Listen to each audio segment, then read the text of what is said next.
ជំរាបសួរស្ដីអ្នកទាំងអស់គ្នាស្វាគមន៍វិលត្រឡប់មកវិញនៅក្នុង channel របស់ក្រសួងពិភពខ្មោចផងដែរបាទនិយាយទៅ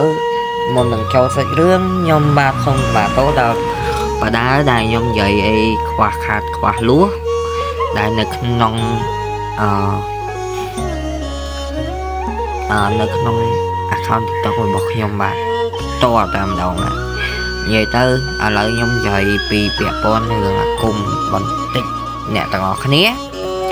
ហើយខ្ញុំសូមបញ្ជាក់សារថ្មីវិញខ្ញុំបាទជាលោកគ្រូជាងមហាខ្ញុំបាទមិនមែនជាគ្រូអាគមទេ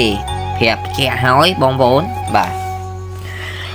ហើយខ្ញុំបញ្ជាក់ថងនេះហើយទី1ខ្ញុំមិនមែនកូនសិស្សរបស់បដាដែរ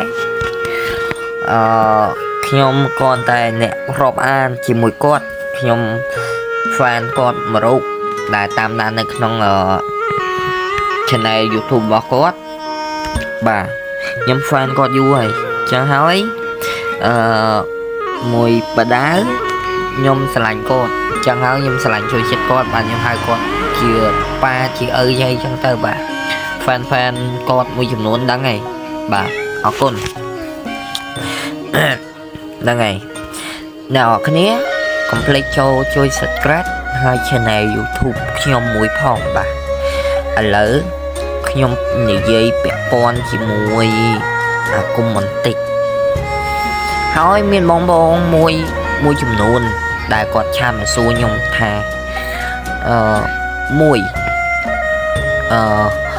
គ្រូរបៀននឹងមិនបាទខ្ញុំសូមបកស្រាយប្រាប់គាត់ថាជាគ្រូរបៀនហ្នឹងហើយគ្រូរបៀនហ្នឹងជាគ្រូមួយដែលថាអ្នកនរគ្នាគ្រូអាគមផងដែរអ្នកខ្លះគេហៅ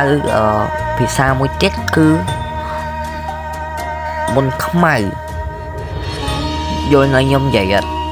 ការពិធីធ្វើស្នេហ៍ខាប់បលឹងហៅបលឹងដាស់បលឹងហ្នឹងអាហ្នឹងគេហៅថាពិធីធ្វើស្នេហ៍ជាអាគមច្រឡំធ្វើស្នេហ៍អធិស្ឋានហើយការមួយការធ្វើពិធីមួយគ្រូមួយត្រូវតែយាមពិធីហ្នឹងជាដរាបផងដែរបាទជាមិនធ្វើភ្លាមបានភ្លាមទេបងសូមបញ្ជាក់ហើយមួយទៀតគ្រូមួយសិតមានគ្រូបាអាចារ្យត្រឹមត្រូវមិនចេះដើរតែរៀនតាម channel YouTube ហើយយកទៅអភិវឌ្ឍហើយចឹងឯងអាហ្នឹងវាងាយនឹងឆាប់បែកបើសិនជាមនុស្សស្រីអាហ្នឹងវាជាឆាប់បែកមែនតាអាចឆាប់បែកគេហៅតម្រាក្បួនគេហៅខ្លាចជាផងដែរបាទហើយខ្ញុំសូមបញ្ជាក់កន្លែងហ្នឹងបន្តិចអានេះគ្រាន់តែភាគទី1ទេបងទាំងអស់គ្នាហើយនឹងយើងចូលភាគទី2នៅរាត្រីថ្ងៃស្អែកផងដែរអ្នកនរគ្នាសូមជួយការ like និង share ម្នាក់មួយផងអរគុណសូមជម្រាបលាផងដែរបាទ